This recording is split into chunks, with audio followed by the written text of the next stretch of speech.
പിതാവിനും പുത്രനും പരിശുദ്ധ റൂഹായിക്കും സ്തുതി, ആദ്യം മുതൽ എന്നേക്കും തന്നെ ആമേൻ. ഇന്ന് സെപ്റ്റംബർ മാസം 9-ാം തീയതി ചൊവ്വാഴ്ച. വിശുദ്ധ യോഹന്നാൻ്റെ സുവിശേഷം 6-ാം അധ്യായം 35-ാമത്തെ വാക്യം. യേശു അവരോട് പറഞ്ഞത്, ഞാൻ ജീവൻ്റെ അപ്പമാകുന്നു. എൻ്റെ അടുക്കൽ വരുന്നവന് വിശക്കുകയില്ല, എന്നിൽ വിശ്വസിക്കുന്നവന് ഒരു നാളും ദാഹിക്കുകയുമില്ല. യോഹന്നാൻ്റെ സുവിശേഷം 6-ാം അധ്യായം ജീവൻ്റെ അപ്പം എന്ന വിഷയത്തെ കേന്ദ്രീകരിച്ചുള്ള ഒരു വലിയ ഭാഗമാണ്. 5000 പേരുടെ ഭക്ഷണ അത്ഭുതം യേശു നിവർത്തിച്ചു.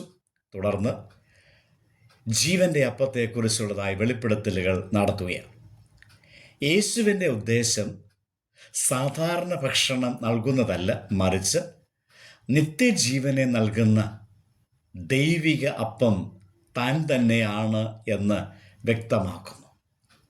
ഇവിടെ പ്രതിപാദിക്കുന്ന ഞാൻ ജീവൻ്റെ അപ്പമാണെന്നത് യോഹന്നാൻ്റെ സുവിശേഷത്തിൽ കാണുന്ന ഞാൻ പ്രസ്താവനകളിൽ ഒന്നാണ്.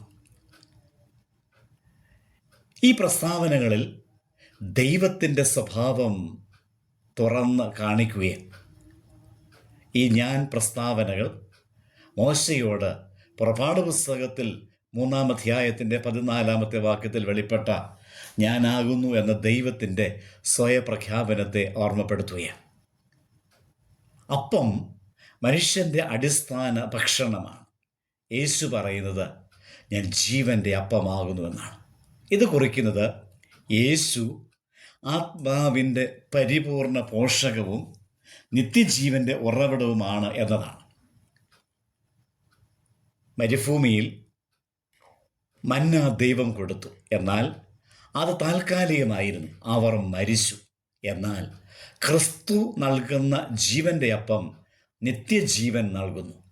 മനുഷ്യൻ്റെ ആത്മാവിൻ്റെ ആഴത്തിലുള്ളതായ വിശപ്പിന് ഉത്തരമാകുന്നത് ക്രിസ്തു മാത്രമാണ്. ക്രിസ്തുവിലുള്ളതായ വിശ്വാസത്താൽ വരുന്ന ആത്മീയ നിറവാണ് ശാശ്വതമായ തൃപ്തി സമ്മാനിക്കുന്നത്. യോഹന്നാൻ്റെ സുവിശേഷം 6-ാം അധ്യായത്തിലുള്ളതായ വചനങ്ങൾ വിശുദ്ധ കുർബാനയുമായി ബന്ധപ്പെട്ടിട്ടുള്ളതാണ്.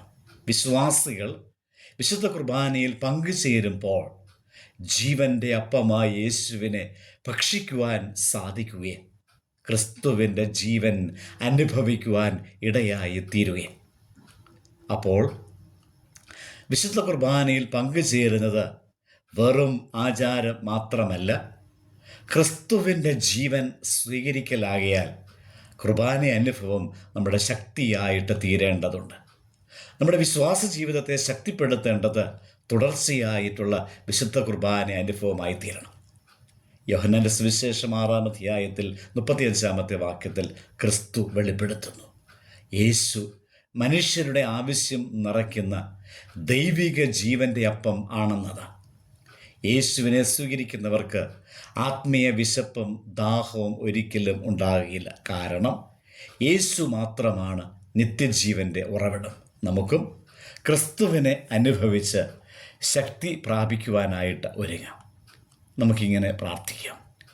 ജീവൻ്റെ അപ്പമായ യേശുവേ, ഞങ്ങളുടെ വിശപ്പും ദാഹവും നിറയ്ക്കുന്നവനെ നിനക്ക് സമീപിച്ച് നിത്യജീവൻ അനുഭവിക്കുവാൻ ഞങ്ങളിൽ കാരുണ്യം ചൊരിയണമേ. ആമേൻ. ദൈവം അനുഗ്രഹിക്കട്ടെ.